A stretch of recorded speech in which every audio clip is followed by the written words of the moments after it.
Hello friends, welcome back. We are doing William Shakespeare's play, and friends, in our series of William Shakespeare's play, today we are going to discuss his one of most important play, The Tempest. Friends, it is considered as William Shakespeare's swan song. Okay, and it is first performed in 1611 to 1612 and first published in first folio which came in 1623। और इस play की अगर setting की बात करें तो इस play की सेटिंग कहाँ पर है, एक सी और आप उसके आफ्टरवर्ड्स आइलैंड पर इस प्ले की सेटिंग है। जो प्ले के मेन कैरेक्टर्स हैं हम पहले डिस्कस कर चुके हैं। So now we will take glance over its summary in brief. So let's start our today's video. The Tempest जो प्ले की ओपनिंग है फर्स्ट सीन में, उसमें क्या दिखाया हुआ है, समुद्र में भयानक तूफान आया हुआ है। जो जहाज का कप्तान है वह बोसन नाविकों को धैर्य बनाए रखने के लिए कहता है। जहाज में ओलोंजो है, सेबेस्टियन है। ओलोंजो कौन है, किंग ऑफ नेपल्स है, और सेबेस्टियन उसका ब्रदर है। एंटोनियो ड्यूक ऑफ मिलान है जो कि प्रोस्पेरो का ब्रदर है, और उसने अपने भाई प्रोस्पेरो को मिलान से निकाल दिया था और उस पर अपना अधिकार कर लिया है। और फर्डिनेंड ओलोंजो का, किंग ऑफ नेपल्स जो है, उनका बेटा है। और गोंजेलो एक ऑनेस्ट काउंसलर है किंग ऑफ नेपल्स का, जो कि कौन है, ओलोंजो। ये सभी लोग बहुत घबराए हुए हैं, जो जहाज है डूबने की हालत में है। अब सेकंड सीन स्टार्ट होता है। प्रोस्पेरो की कोठरी के बाहर का दृश्य है। प्रोस्पेरो कौन है, एंटोनियो का ब्रदर है, और जो कि वास्तव में ये प्रोस्पेरो जो है ये मिलान का ड्यूक होने का दावेदार कौन है, प्रोस्पेरो है। लेकिन जो उसका भाई एंटोनियो है उसने अपने भाई प्रोस्पेरो के साथ में धोखा किया है और उसको मिलान से बाहर निकाल दिया है और खुद अपना कब्जा जमा लिया है वहां पर। अब मिरांडा जो है वो ये सोचती है कि जो प्रोस्पेरो है उसके पिता, उन्होंने ही ये सब तूफान पैदा किया है अपनी शक्तियों से। अब देखिए इस प्ले में कुछ सुपर नेचुरल पावर्स भी दिखाई गई हैं जो कि प्रोस्पेरो के पास में है, और कुछ इसमें स्पिरिट्स और चुड़ैल भी इस प्ले में दिखाई गई हैं। ये सब हम इसकी जो समरी है इसमें आगे पढ़ेंगे अभी। ओके, तो मिरांडा जो है प्रोस्पेरो की डॉटर, वो एक आइलैंड पर रह रहे हैं, जबकि उनके जो वो एंटोनियो है जो प्रोस्पेरो का ब्रदर है, उसने उनको ड्यूक के उससे हटाकर और मिलान से बाहर निकाल दिया है। अब मिरांडा अपने पिता से प्रार्थना करती है कि जो ये समुद्र में तूफान उन्होंने पैदा किया है इसको बंद कर दे। वो ये सब देखकर बहुत दुखी है। तब प्रोस्पेरो उसको समझाता है कि ये जो तूफान दिख रहा है ना, ये सिर्फ एक दिखावटी है। जैसे रेगिस्तान में मिराज होता है ना, कि दूर से दिखता है कि पानी है और वास्तव में ऐसा कुछ होता नहीं है। तो ऐसा इसी प्ले में भी कुछ ऐसा है। जो ये अब उस प्ले की ओपनिंग सीन में जो ये तूफान दिख रहा है, ये तूफान सिर्फ एक दिखावटी है, और जिसको प्रोस्पेरो ने एक स्पिरिट्स है, एरियल है, उसकी हेल्प से क्रिएट किया है सिर्फ उन्हें डराने के लिए। तो वो अपनी बेटी को बताता है कि डरने की कोई बात नहीं है, इससे किसी को भी हानि नहीं पहुंचेगी, ये सिर्फ एक दिखावटी तूफान है। फिर वो अपनी बेटी को कि किस तरह से वो इस आइलैंड पर आए हैं ये सब कहानी बताना शुरू करता है। प्रोस्पेरो अब बताता है अपनी बेटी को कि 12 साल पहले वो मिलान का ड्यूक था, और जो उसके पिता भाई हैं, जो मिरांडा के चाचा हैं, कौन है, एंटोनियो, उसने अपने राज्य का कार्यभार सौंपा हुआ था, क्योंकि वो विभिन्न कलाओं के अध्ययन में व्यस्त था। जो प्रोस्पेरो था वो वहां का ड्यूक था, लेकिन वो कुछ अध्ययन कर रहा था और कलाएं सीख रहा था, तो उसने अपने राज्य का कार्यभार अपने भाई एंटोनियो को सौंप रखा था। लेकिन बाद में एंटोनियो क्या होता है, वो उसके साथ विश्वासघात करता है और नेपल्स के राजा जो हैं ओलोंजो हैं उनके साथ मिलकर षड्यंत्र रचता है और जो प्रोस्पेरो को मिलान से निकलवा देता है और खुद क्या कर लेता है, वो एंटोनियो नेपल्स के राजा की अधीनता स्वीकार कर ली उसने। एंटोनियो ने अपने भाई को प्रोस्पेरो को एक टूटी फूटी नाव में सवार करके मरने के लिए छोड़ दिया समुद्र में, परंतु जो नेपल्स के निवासी थे गोंजालो जो हमको नाव में छोड़ने गया था, उसके मन में थोड़ी सी इनके प्रति सिंपैथी आ गई। किसके प्रति? जो प्रोस्पेरो था उसके प्रति उसके मन में सिंपैथी आ गई और उसने कुछ जरूरी कपड़े और कुछ जरूरी सामान रख दिए और उसी ने पुस्तकालय से किताबें ला कर दी और इस प्रकार वो लोग प्रोस्पेरो अपनी बेटी को लेकर इस आइलैंड पर आ गया। अब ये सब कहानी कौन? प्रोस्पेरो अपनी डॉटर मिरांडा को बता रहा है। मिरांडा इस प्ले की हीरोइन है। अब एरियल प्रोस्पेरो के पास आता है और प्रोस्पेरो एरियल से पूछता है कि क्या जो उसने उसको काम सौंपा था उसने वो कर दिया। तो तभी एरियल बताता है कि हाँ, उसने अपनी जादुई शक्ति से समुद्र में तूफान ला दिया है और उनका मकसद क्या था? उन लोगों को डराना था और उसका जो परिणाम था यही हुआ। सभी जगह चीख पुकार मची थी परंतु किसी को कोई भी नुकसान नहीं पहुंचा। ये सब कौन बता रहा है? एरियल बता रहा है प्रोस्पेरो को। यह तो बस जादुई एहसास था और वह बताता है कि उसने सभी को इधर उधर अस्त व्यस्त कर दिया है, बिखरा दिया है। अब जो नेपल्स के राजा हैं ओलोंजो, उनका पुत्र है फर्डिनेंड और उसको कहां पर फेंक दिया था उसने? द्वीप के आइलैंड के एक कॉर्नर में। वह बताता है कि वास्तविकता में जहाज बंदरगाह पर एक अच्छी अवस्था में खड़ा है। एरियल बता रहा है कि जो वास्तविक स्थिति है उसमें जहाज क्या है, बंदरगाह पे बहुत अच्छी अवस्था में खड़ा है और उसके निचले हिस्से में नाविकों को लिटाया गया है जहां वे थकान के कारण आराम से सो रहे हैं। अब जो एरियल है ये भी क्या है? एक स्पिरिट है और वो अपने आप को मुक्त करने को कहता है प्रोस्पेरो से कि मैंने तुम्हारा काम कर दिया है, अब तुम मुझे मुक्त कर दो। लेकिन प्रोस्पेरो उसको वो दिन याद दिलाता है जब एक चुड़ैल साइकोरेक्स जो कि अल्जियर्स की थी, उसने अपने जादू के प्रभाव से एरियल को अपना गुलाम बना लिया था, बंदी बना लिया था और उससे गंदे घृणास्पद काम कराती थी और फिर बाद में उसको देवदार के वृक्ष की दरारों में बंदी बनाकर छोड़ गई थी और बाद में वह मर गई और जिसके कारण जो एरियल था 12 साल तक तकलीफ में, परेशानी में रहा। और जो चुड़ैल थी साइकोरेक्स, उसने एक पुत्र को भी जन्म दिया जिसका नाम कैलिबन है और वो भी जो क्या है, बिहेवियर में, व्यवहार में कैसा है? अपनी माँ के समान ही दुष्ट है। तो प्रोस्पेरो ये एरियल को बता रहा है कि वह मैं ही था जिसने तुम्हें उस पेड़ से मुक्त कराया। तब एरियल ये सब एक्सेप्ट करता है, स्वीकार करता है और फिर से प्रोस्पेरो की सेवा में तैयार रहता है। अब प्रोस्पेरो जो है कैलिबन को बुलाता है और जो कि कष्ट से बचने के लिए प्रोस्पेरो की आज्ञा का पालन करता है। और ये कैलिबन कौन है? जो चुड़ैल थी साइकोरेक्स, उसका बेटा था।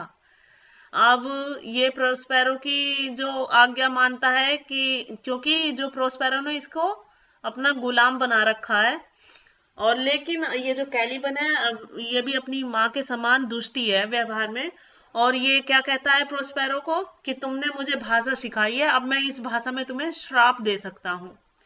अब फिर प्रोस्पेरो कैलिबन को डांटता है और ईंधन लाने को कहता है। एरियल अदृश्य रूप में गाना गाता है। अब जो एरियल था इनविजिबल हो जाता है और गाना गाने लगता है। जो फर्डिनेंड है, जैसा कि वो बताया था कि तूफान में उसको एक कोने में फेंक दिया है आइलैंड के, तो अब फर्डिनेंड वहां पर जाता है। मिरांडा फर्डिनेंड को देखती है और बहुत ज्यादा सरप्राइज हो जाती है क्योंकि वो जो आइलैंड पे रह रही थी वहां पे उनके साथ में कुछ स्पिरिट्स थी और उसके फादर ही थे, तो उसने अभी तक भी अपनी लाइफ में कि ऐसा मनुष्य अपने अपने पिता के अतिरिक्त कोई और मनुष्य नहीं देखा था। अब फर्डिनेंड भी जब मिरांडा को देखता है तो वो भी उसकी ओर अट्रैक्ट हो जाता है। फर्डिनेंड मिरांडा से अपनी भाषा में बात करता है। फर्डिनेंड कहता है कि अब वह नेपल्स का राजा है, क्योंकि अभी अभी समुद्र में जो तूफान आया है उसमें उसके पिता ओलोंजो मारे गए हैं। और बताता है कि वो मिरांडा को अपनी रानी बनाना चाहता है, बट प्रोस्पेरो इससे एग्री नहीं होता है। अब Alonso, Sebastian, Antonio, Gonzalo, Adrian, Francisco, इन सब का एंट्री होती है प्ले में।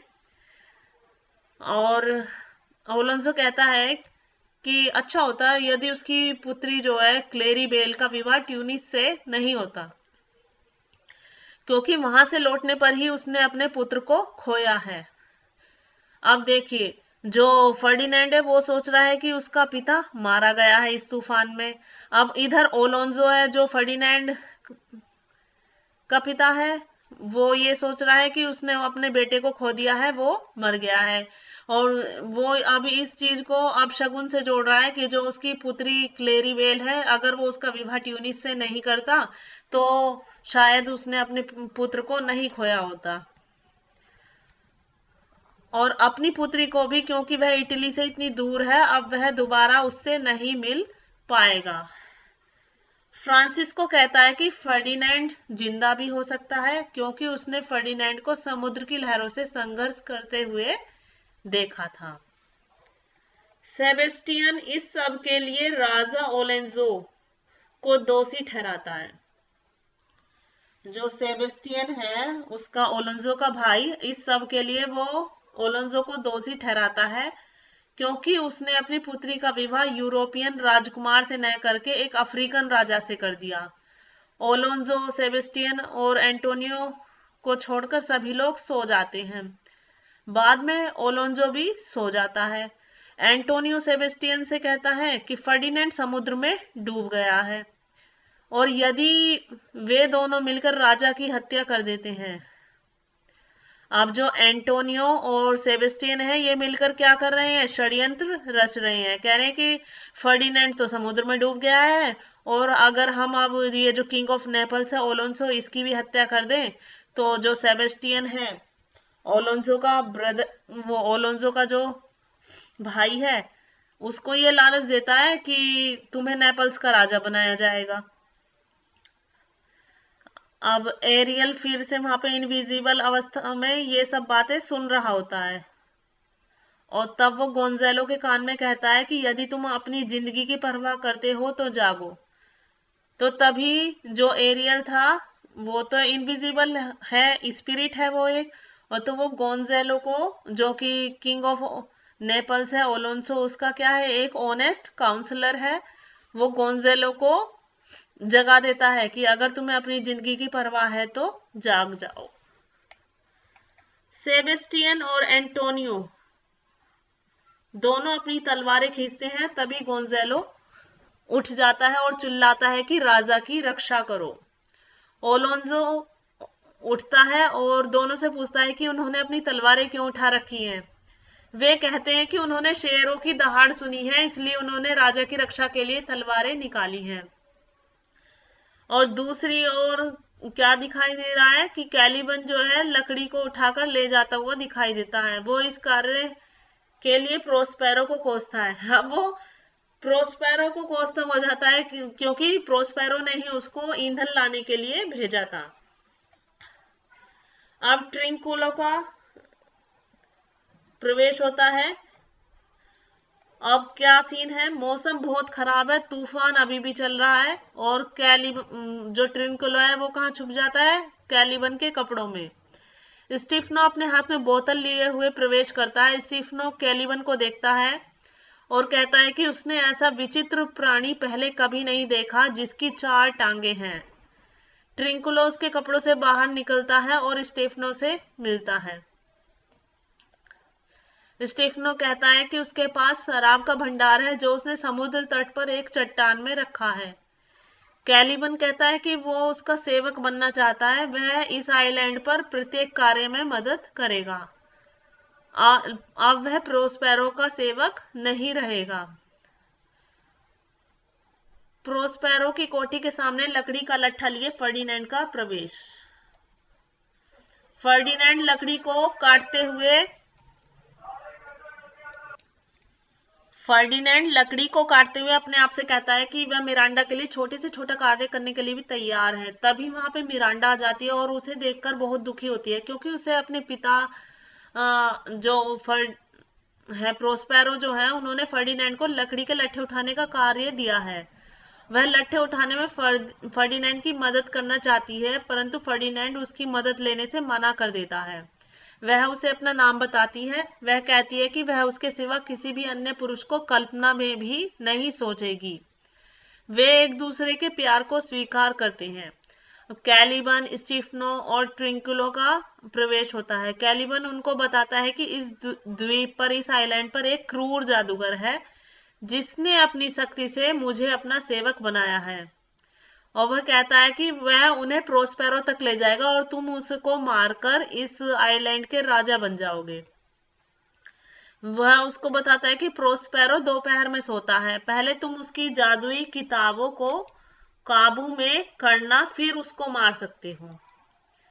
एरियल आता है और इनविजिबल होकर ध्वनि निकालता है, साउंड निकालता है। कैलिबन कहता है कि यह जो आइलैंड है स्ट्रेंज साउंड से भरा हुआ है, और वो तीनों प्रोस्पेरो को मारने की योजना बनाते हैं। Alonso, Sebastian, Antonio, Gonzalo, Adrian, Francisco तथा अन्य का प्रवेश। एंटोनियो सेबेस्टियन से कहता है कि वे अगले अवसर का सावधानी पूर्वक प्रयोग करेंगे। जो इनविजिबल है, अब प्रोस्पेरो की वहां पे एंट्री होती है। अनेक विचित्र आकृतियां भोजन के साथ प्रवेश करती हैं और राजा तथा साथियों को भोजन के लिए आमंत्रित करती हैं। एरियल मेज पर रखे खाने को गायब कर देता है। देखिए, इस प्ले में बहुत सारी सुपर नेचुरल पावर्स हैं, ये आपको बार बार देखने को इसमें मिल रही है। प्रोस्पेरो, फर्डिनेंड और मिरांडा आते हैं। प्रोस्पेरो फर्डिनेंड से कहता है कि फर्डिनेंड ने बहुत कष्ट सहा है, परिणाम स्वरूप वह उसको अपनी पुत्री मिरांडा सौंपता है और उससे अपनी पुत्री का विवाह कराने के लिए सहमत होता है। प्रोस्पेरो एरियल को पुकारता है। एरियल आता है और उसके साथ अनेक आत्माएं वहां आती हैं।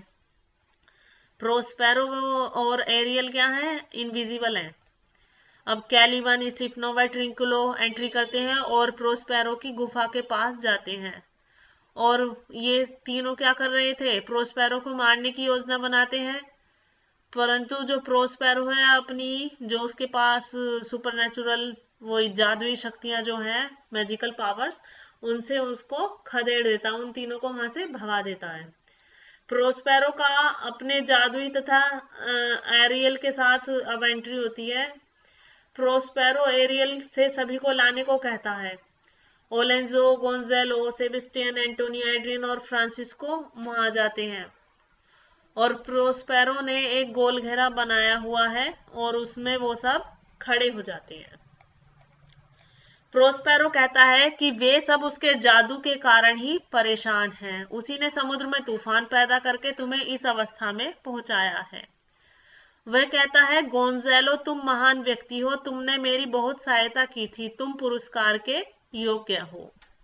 ओलोंजो, तुमने मेरे और मेरी पुत्री के साथ बुरा व्यवहार किया है, फिर भी मैं तुम्हें क्षमा करता हूँ। सभी को अपने किए की सजा मिल गई है। वह स्वयं को मिलान के राजा के रूप में प्रस्तुत करता है। फर्डिनेंड अपने पिता ओलोंजो से मिलता है और मिरांडा के बारे में बताता है। प्रोस्पेरो सभी को अपनी कोठरी में आमंत्रित करता है और सभी को आइलैंड पर घटी घटनाओं के बारे में कहानी सुनाना शुरू करता है। अंत में वह कहता है कि मैंने जादू पूर्णतः त्याग दिया है, अब मैं इस आइलैंड को छोड़कर पुनः अपने राज्य मिलान जाऊंगा और प्रजा की सेवा करूंगा। और इसी के साथ में जो ये प्ले है एंड हो जाता है। फर्डिनेंड और मिरांडा की शादी कर दी जाती है और जो उसे अपना राज्य वापस मिल जाता है। ड्यूक ऑफ मिलान के रूप में वो फिर से प्रोस्पेरो अपने आप को रिप्रेजेंट करता है। इसी के साथ में फ्रेंड्स ये प्ले एंड होता है। अपनी नेक्स्ट वीडियो में हम इसके इम्पोर्टेंट MCQs करेंगे। आई होप वीडियो आप सभी को पसंद आएगी। Thanks for watching.